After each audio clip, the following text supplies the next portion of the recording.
His learned brother-in-law.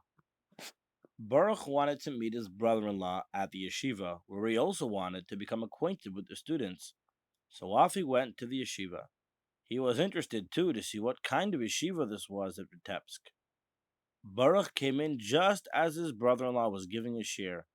He observed him as he taught his class and was very favorably impressed with him.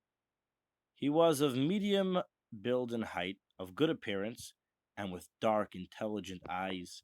His face expressed strength of character and determination. He was standing at his desk, expounding his lesson in a clear, resonant voice. The subject was a difficult one, but Yosef Yitzchak analyzed it piece by piece and explained it in a simple and lucid manner to his pupils. Baruch was greatly pleased, and when the class had left, he went through the chapter just taught in class and saw that his brother-in-law had indeed plumbed all its possibilities and had simply and expertly imparted the knowledge contained in it to his pupils.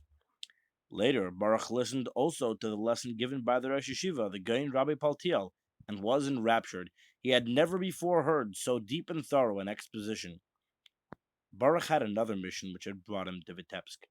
He wished to visit the graves of his parents.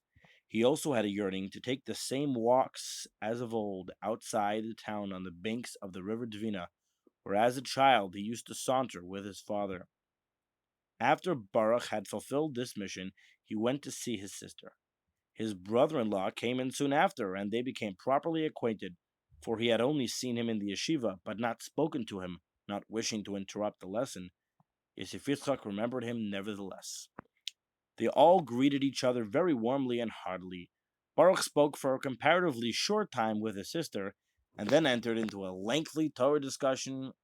Torah, lengthy discussion on Torah matters with his brother-in-law. It was Erev Shabbos, and his sister begged him to stay.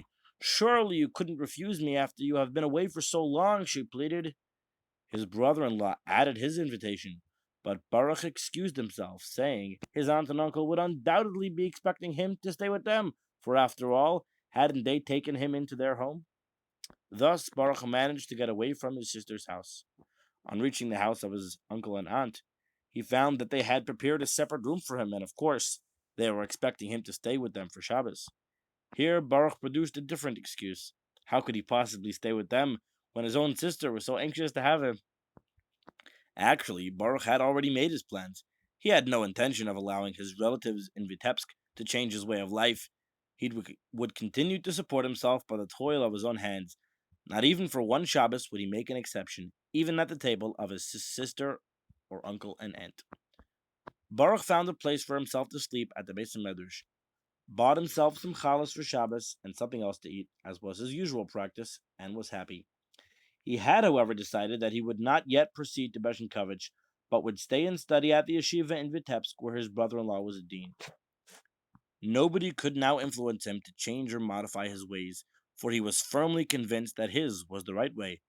This he explained to his sister and brother-in-law and uncle and aunt when they insisted on getting to the bottom of his various excuses.